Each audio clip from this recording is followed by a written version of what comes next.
전해드린 대로 검찰과 이재명 대표 측은 추가 소환 날짜를 두고 신경전을 이어가고 있습니다. 네, 관련 내용 백성문 변호사, 장현주 변호사와 함께 자세히 짚어보도록 하겠습니다. 안녕하세요. 네, 안녕하세요. 자, 이재명 대표가 예상과는 달리 이 검찰에 다시 출석하겠다 이렇게 이야기를 했습니다. 이유가 어디 있다고 보십니까? 일단 이재명 대표가 추가 출석에 응하겠다고 하면서 했던 말들을 생각해 보면 뭐 혐의를 인정하거나 하는 건 당연히 아닐 것이라는 건 충분히 다 짐작이 될 것이고요. 그리고 굉장히 부당하다는 얘기를 하면서 그래도 부르니 내가 선거에 패배했으니 나가겠다 이렇게 얘기를 했는데 일단 이재명 대표 입장에서 생각을 해보면 또 일각에서는 이번에 추가 소환에 응하는 게 체포동의안 국회에 보내는 것을 좀 명분을 떨어뜨리려고 그런 것 아니냐는 얘기도 있습니다만 검찰 입장에서 2차 조사를 했다고 구속영장을 청구하지 않을 가능성은 거의 없습니다. 그렇기 때문에 일단 그 이후에 구속영장 청구의 전제가 되는 체포동의안이 국회로 갈 것이라는 건 거의 자명한 사실입니다.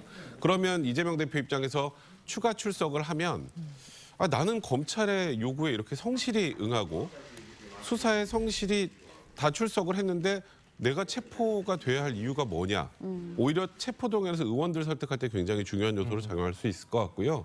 그리고 일단 나는 이렇게 혐의가 없고 내가 이렇게 억울하지만 수사기관에 성실히 나간다는 건 국민들로부터 또 일정한 동정심도 충분히 얻을 수 있습니다. 그런 여러 가지 효과를 고려한 게 아닌가 싶습니다. 네, 이재명 대표 1차 소환 조사 때와 마찬가지로 이번에도 주말에 출석하겠다라는 입장을 밝혔습니다. 하지만 이제 검찰에서는 평일 소환 조사를 좀 요청하는 것 같은데 왜 주말에 출석하는 걸 원하는 걸까요? 더 유리하다고 생각하는 건가요? 사실 일각에서는 이제 언론 보도나 주목도를 좀 분산시키기 위한 목적이 아니냐라는 분석도 나왔었습니다.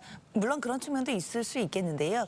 일단 이재명 대표의 이야기는 주중에는 일을 하고 주말에 나가겠다 이제 이런 차원입니다.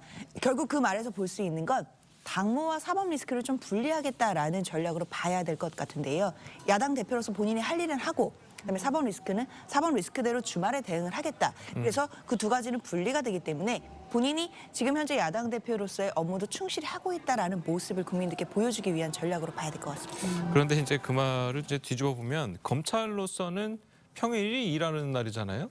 그 부분은 좀 어떻게 봐야 되는 겁니까? 사실 일반적인 수사에 있어서는 검찰 수사는 대부분 평일에 이루어지긴 합니다. 그렇기 때문에 주말에 일단 수사를 요구하는 것 자체가 특혜 아니냐. 그러니까요. 또 이런 시각도 분명히 있는데요. 뭐 그렇게 볼 수도 있을 것 같습니다. 다만 야당 대표이기 때문에 야당 대표로서 주중에 당무와 그리고 야당 대표로서 국민들을 위한 민생을 챙기는 모습들도 보여줘야겠다라는 또 일각의 그런 또 태도도 있기 때문에요. 일단 이재명 대표로서는 지금 당무와 사법 리스크를 분리하는 그런 목표를 세우고 지금 나아가고 있다라고 봐야 될 것 같습니다. 알겠습니다.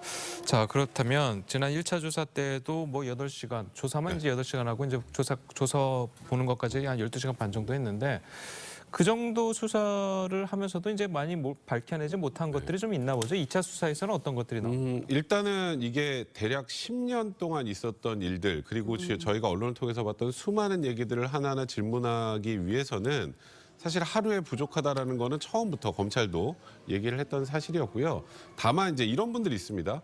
아니 어차피 나가서 또 이재명 대표 진술서로 가름하고 이재명 대표는 아무 대답도 안 하면 결국 똑같을 텐데 검찰은 왜 또 굳이 소환을 하느냐라고 하지만 아무 대답을 하지 않아도 질문은 꼭 해야 됩니다.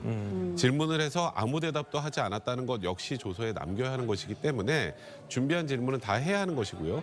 그리고 이재명 대표가 저번에 진술서로 가름한다면서 33쪽짜리 진술서를 냈죠. 그럼 진술서하고 검찰이 기존에 수사해왔던 거하고 모순되는 부분이 있으면 그걸 찾아서 또 추가로 질문을 해야 됩니다. 그러니까 검찰이 기존에 마련했던 질문에다가 이재명 대표가 냈던 진술서와 실제 수사한 거에 모순된 부분을 또 추가로 질문해야 되기 때문에 추가 소환해서 질문하는 건 불가피한 거고 그리고 이게 소위 뭐 검찰이 무조건 야당 대표를 탄압한다 이런 얘기를 또 많이 하시는데 사실 피의자를 검찰이 소환을 하는 건 수사를 위함이기도 하지만 또 한쪽으로는 억울한 피의자가 소명할 수 있는 기회를 주는 겁니다. 그 두 가지 측면에서 보셔야 될 것 같습니다. 네, 앞서서도 말씀을 해주셨지만 일각에서는 이재명 대표가 이번에도 결국은 또 서면 진술서로 답변을 가름하지 않겠느냐. 그러면서 사실상 묵비권을 행사하지 않겠느냐. 이런 예측들이 나오고 있는데 어떻게 보십니까? 사실 뭐 서면 진술서로 가름을 했다 그렇기 때문에 사실상 진술 거부를 한 거 아니냐라는 지적들이 나오는데요.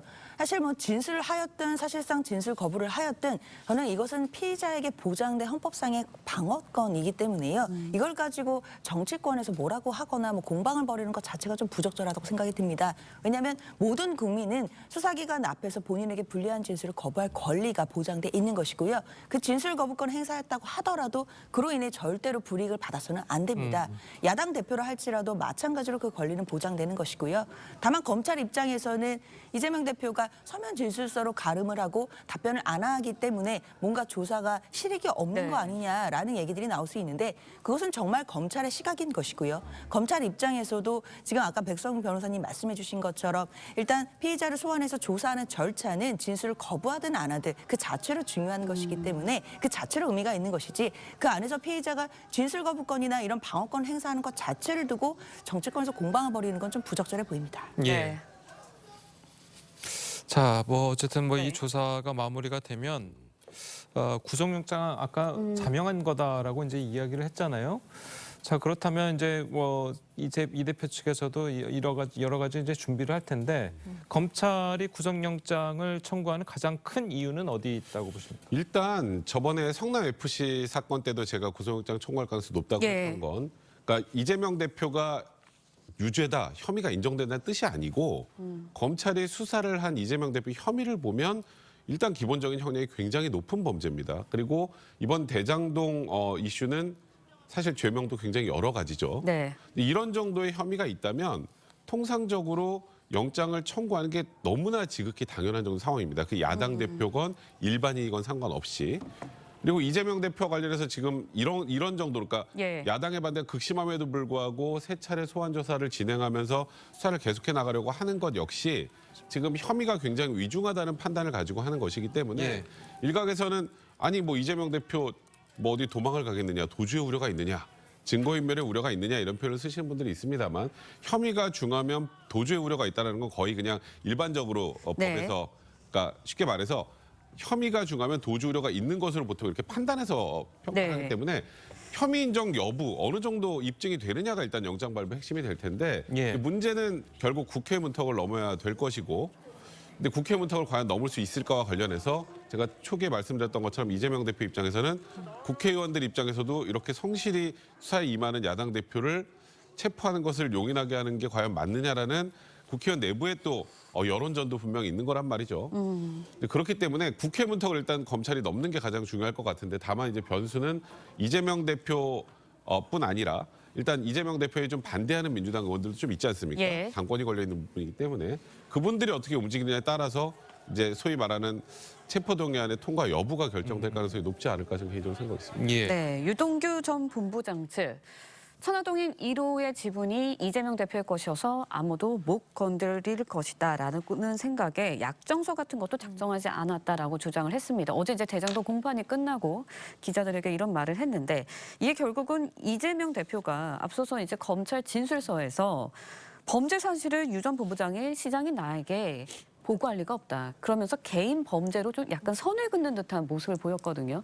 여기에 대한 반박이다라는 이야기들이 있습니다. 어떻게 보시나요? 네, 그렇게 봐야 될 것 같습니다. 특히 유동규 전 본부장이 하는 얘기 중에 그 천화동인 1호의 지분 자체가 이재명 대표 것이기 때문에 아무도 못 건드릴 거라 생각했다. 뭐 이렇게 얘기를 했는데요. 그것 자체로는 사실 본인이 직접 경험한 사실에 대한 진술이라기보다는 의견이라든지 생각 또는 추정에 불과한다고 볼 수밖에 없습니다. 그렇기 때문에 재판 과정에 간다면 저 진술 자체가 법적 증거로서 얼마나 큰 의미가 있을지는 잘 모르겠고요. 그리고 천화동인 1호 지분 자체가 이재명 대표 측의 것인지 아니면 김만배 씨 것인지에 대해서는 김만배 씨가 계속해서 지금까지 한 번도 진술을 바뀌지 않고 본인 것이라고 주장을 하고 있습니다. 결국 천화동인 1호의 지분이 누구 것인지에 관해서는 김만배 씨의 입에서 나오는 진술이 중요한 것이지 그로부터 얘기를 들었다라고 하는 남욱 변호사라든지 아니면 이재명 대표 측의 것이어서 아무도 못 건드리다고 생각했다는 유동규 본부장의 뭐 의견이라든지 그런 부분보다는 상대적으로 봤을 때 김만배 씨의 어떤 진술이나 그 입에서 나오는 이야기가 훨씬 중요하기 때문에요.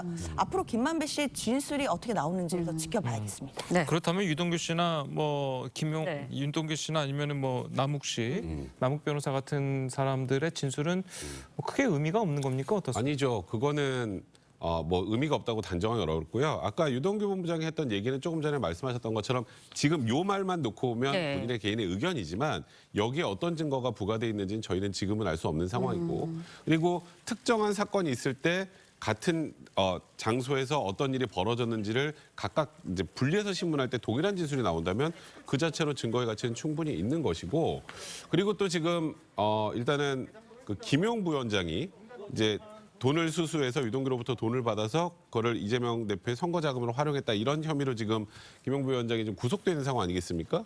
이것도 재판 과정에서 이런 겁니다. 그래서 남욱 변호사는 이제 변호사니까 본인이 직접 증인 신문도 하는데 일단 정민용 당시 변호사에게 그 어떤 그 흡연실에 이제 유리가 예. 이게 다 앞에 보이는데 그때 김용 부위원장이 봉투를 받아가지고 간 거를 본 적이 있느냐라고 예. 얘기하니까 봉투였는지는 모르지만 뭔가를 받아간 것은 봤다. 이거 아무 의미도 없는 진술 같죠. 예. 여기서 확인할 수 있는 건 지금 현재 공소장에 기재돼 있는 범죄 사실의 일시 장소가 특정되는 겁니다. 이런 걸로. 이런 방식으로 특정을 해나가면서 증거를 찾아나가는 과정이기 예. 때문에 진술 자체가 뭐 그냥 말이니까 의미가 없다가 아니라 진술이 여러 사람이 겹치고 거기에 뭔가 진술의 오염 가능성이 없다면 그건 진술로서 가치가 충분히 있기 때문에 이건 누구의 진술은 의미가 없다라고 지금 뭐 예를 들어서 정치권에서 나오는 것은 그거야말로 좀 큰 의미가 없는 발언이 아닌가 싶습니다. 네, 그런가 하면 오늘부터는 정진상 전 실장의 재판이 시작이 됩니다. 현재 이제 구속 상태이거든요. 그렇다 보니까 정 전 실장 즉 불구속 상태에서 재판을 받게 해달라고 하면서 보석을 청구를 했습니다. 어제 법원에 어떻게 결과 나올 거라 보시나요? 일단 보석 신청 같은 경우에는 당연히 또 피고인의 방어권이기 때문에요. 신청은 할 수 있는 것이지만 그 보석 자체가 받아들여질지 여부는 전적으로 재판부가 결정을 합니다. 그러나 일단 구속영장도 발부가 되었고 그리고 적부심도 기각이 됐던 상태이기 때문에 지금 현재로서 특별한 사정 변경이 있거나 또는 새로운 증거들이 발견된 것이 아니라고 한다면 일단 당장 보석이 받아들여지긴 좀 어려울 것으로 보입니다.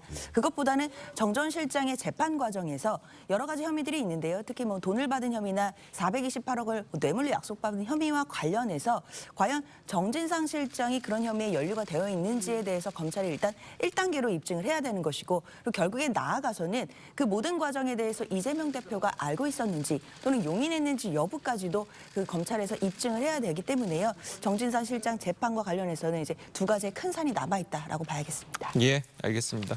자, 오늘 두 분 변호사님 말씀은 여기까지 듣겠습니다. 잘 들었습니다. 고맙습니다.